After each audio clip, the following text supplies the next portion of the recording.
bueno, si idees tenim moltes, però tampoc les podem dir quines són perquè no les estan decidides. Jo podria dir la meva idea i un altre en podria dir una altra.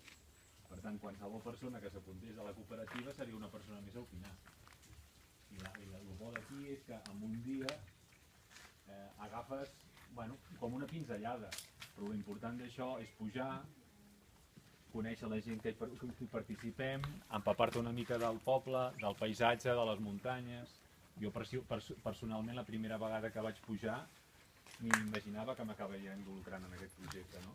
Però puges un cop i puges un altre, doncs veus això, veus quins són les persones interessades a fer-se de la cooperativa, els coneixes, és molt important la relació personal, perquè has de decidir coses que ha d'haver-hi bon enteniment, que tot es decideix per assemblea, no?, d'alguna forma.